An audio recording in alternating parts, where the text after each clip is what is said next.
يا أهلا بيكم. دايما بنسمع كلمة سياسة وممكن نحس إنها حاجة معقدة وبعيدة عننا، بس الحقيقة إنها بتأثر في كل تفصيلة في حياتنا اليومية. في الشرح ده هنبسط الموضوع خالص وهنستكشف مع بعض إزاي القواعد اللي بتحكم مجتمعاتنا دي بتتكتب، ومين أصلا اللي بيكتبها، والأهم من كل ده إيه دور كل واحد فينا في القصة دي كلها.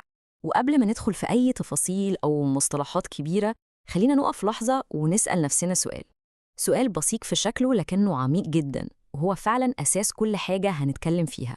عشان نجاوب على السؤال ده، الرحلة بتاعتنا هتكون متقسمة ل5 محطات أساسية. هنبدأ من الصفر خالص، من أساسيات السلطة والسياسة، بعدها نطلع لمفهوم الدولة والسيادة، وبعدين نشوف إيه هي قواعد اللعبة اللي هي الدساتير، ومنها نروح للاعبين نفسهم يعني الأحزاب السياسية، وفي الآخر خالص هنشوف إزاي الجمهور اللي هو الشعب بيشارك في اللعبة دي عن طريق الانتخابات. يلا بينا نبدأ. تمام، أي بناء سليم لازم يبدأ بأساس قوي، وفي عالم السياسة الأساس ده هو إننا نفهم كويس قوي معنى مفهومين اتنين: السلطة والسياسة نفسها. ببساطة شديدة، السياسة هي فن الممكن، يعني هي الطريقة أو الآلية اللي المجتمعات بتستخدمها عشان تنظم وتدير القوة اللي فيها وتوزعها. وده بيحصل إزاي؟ يا إما عن طريق المؤسسات الحاكمة، أو من خلال مشاركة الناس والمواطنين نفسهم في عملية صنع القرار. النقطة اللي هنا بقى واللي فعلا بتوضح حاجات كتير، هي إزاي المصدر اللي بنشرح منه بيحلل فكرة السيطرة دي وبيفككها للثلاث مفاهيم. هما ممكن يبانوا شبه بعض، بس الحقيقة بينهم فروق جوهرية. طيب، خلينا نمسك 2 منهم ونقارنهم ببعض عشان نفهم الفرق كويس. أول حاجة، السلطة. السلطة دي هي الحق في الحكم، يعني حقك إنك تؤمر وتوجه، والحق ده قايم على الشرعية والقبول. فكروا فيها زي المايسترو بتاع الأوركسترا، محدش بيجبر العازفين يتبعوه، هم بيعملوا كده عن اقتناع. أما بقى القوة فدي حاجة تانية خالص، دي القدرة على إجبار الآخرين إنهم يعملوا حاجة معينة، حتى لو من غير أي شرعية أو قبول. زي مثلا حارس الأمن اللي بيجبر الناس تقف في طابور، هنا مفيش اقتناع، في إكراه. فالأولى بتعتمد على القبول، والتانية على الخوف والتهديد. كويس قوي، كده فهمنا الفرق بين السلطة والقوة. السؤال بقى، المفاهيم دي بتمارس فين؟ يعني إيه هو الملعب اللي اللعبة دي بتحصل فيه؟ الملعب ده هو اللي بنسميه الدولة. الدولة مش مجرد بقعة على الخريطة وخلاص، لا. حسب التعريف العلمي اللي في المصدر، الدولة هي كيان سياسي قايم على 3 أعمدة أو أركان أساسية، ولو ركن واحد منهم وقع، الكيان ده ما ينفعش نسميه دولة. الأركان ال3 دي هي: أولاً الشعب، ودول مجموعة الناس والمواطنين اللي عايشين في مكان واحد وبيجمعهم رابطة معينة. ثانياً الإقليم، وده مش بس الأرض، لأ، دي المساحة الجغرافية بحدودها المعترف بيها، بما فيها من أرض ومياه وجو. وأخيراً الحكومة، ودي بقى الأداة أو الهيئة المنظمة اللي بتمارس السلطة دي وبتدير شؤون الدولة. وهنا نوصل لمفهوم عبقري اسمه السيادة. السيادة دي هي روح الدولة، يعني هي السلطة المطلقة اللي بتخلي الدولة كيان مستقلة تماماً، محدش من بره يقدر يفرض عليها قراراتها أو يتدخل في شؤونها. هي اللي بتقول إن الدولة دي سيدة قرارها. بس خدوا بالكم، السيادة دي مش نوع واحد. في دول عندها السيادة كاملة، يعني قرارها في إيدها 100% داخلياً وخارجياً. وفي دول تانية سيادتها بنسميها سيادة ناقصة، ودي بتكون حريتها مقيدة شوية، يمكن بسبب اتفاقية مع دولة أقوى، أو لإنها خاضعة لقرارات منظمة دولية معينة بتشرف عليها. تمام، دلوقتي بقى عندنا دولة وعندها سلطة وسيادة، بس إزاي السلطة دي بتتوزع وتتنظم؟ إيه اللي يمنع إن الدنيا تبقى فوضى؟ هنا بيجي دور كتاب القواعد، اللي كل دولة لازم يكون عندها منه نسخة. الكتاب ده هو الدستور.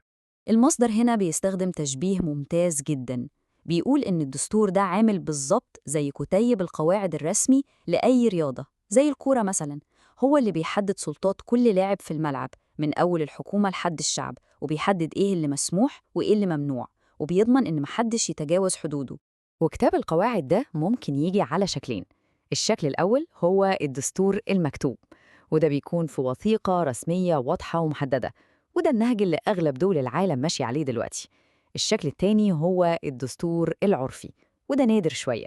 ده مش مكتوب في وثيقة واحدة، لكنه عبارة عن مجموعة تقاليد وأعراف وقوانين وقرارات محاكم استقرت على مدى مئات السنين.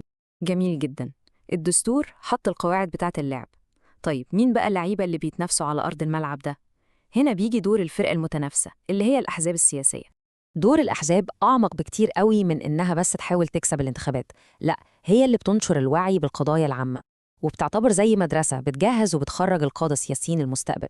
لكن يمكن أهم دور ليها هو إنها بتشتغل كحلقة وصل، حلقة وصل مهمة جدا بين المواطن العادي وبين الناس اللي بتاخد القرار في الحكومة. والأنظمة السياسية دي بتختلف على حسب عدد الأحزاب اللي بتلعب في الملعب. لو بصينا على الجدول هنلاقي نظام الحزب الواحد ميزته طبعا السيطرة الكاملة، لكن عيبه الكبير إنه بيلغي أي تنوع في الآراء. بعده يجي نظام الحزبين، وده بيخلق حكومات مستقرة في الغالب، بس ممكن يخلي خيارات الناس محدودة بين اختيارين بس. وأخيراً نظام تعدد الأحزاب، وده بيعكس آراء المجتمع بشكل أدق، بس مشكلته إنه ممكن يؤدي لحكومات ائتلافية ضعيفة ومش مستقرة. يعني كل نظام واللي ليه وعليه اللي عليه. وهنا المصدر بيقدم لنا تشبيه تاني لذيذ جدا عشان نفهم الفرق في الاختيارات المتاحة للناس في كل نظام. يعني الأول إجباري هتاكل صنف واحد، التاني عندك اختيارين، التالت بقى بوفيه مفتوح اختار اللي يعجبك. كل الكلام اللي فات ده بيوصلنا للنقطة المحورية والنهائية: إزاي صوت المواطن العادي بيوصل وبيكون له تأثير في المنظومة دي كلها؟ الإجابة بتوصلنا لآخر محطة في رحلتنا، الانتخابات والمشاركة الشعبية. زمان على مر التاريخ كان حق التصويت مقيد، يعني كان حكر على فئات معينة بس من المجتمع، زي اللي عندهم فلوس أو الأغنياء أو الناس المتعلمة. لكن دلوقتي الديمقراطيات الحديثة كلها بتقوم على مبدأ الانتخاب العام، والمبدأ ده بيدي الحق في التصويت لكل مواطن بالغ من غير أي تمييز، وده تأكيد على مبدأ المساواة السياسية بين كل الناس. المصدر هنا بيختم باستعارة قوية جدا بتلخص كل حاجة: الانتخاب المقيد عامل زي نادي خاص، لازم مؤهلات معينة وشروط عشان تدخله. أما الانتخاب العام فهو زي حديقة عامة مفتوحة لكل المواطنين عشان يستمتعوا بيها ويمارسوا حقهم فيها. وبكده تكون رحلتنا خلصت. بدأناها من فوق خالص، من قمة هرم السلطة، وفضلنا ننزل درجة درجة لحد ما وصلنا لصوت المواطن البسيط وهو بيحط ورقته في صندوق الانتخاب. وده بيخلينا نختم بسؤال مفتوح للتفكير. بعد ما فهمنا قواعد اللعبة واللاعبين والملعب، هل المواطن مجرد ترس صغير في آلة ضخمة، ولا هو فعلاً اللي بيحرك الآلة دي كلها؟ الإجابة في النهاية بتعتمد على الدور اللي كل واحد فينا بيقرر يلعبه.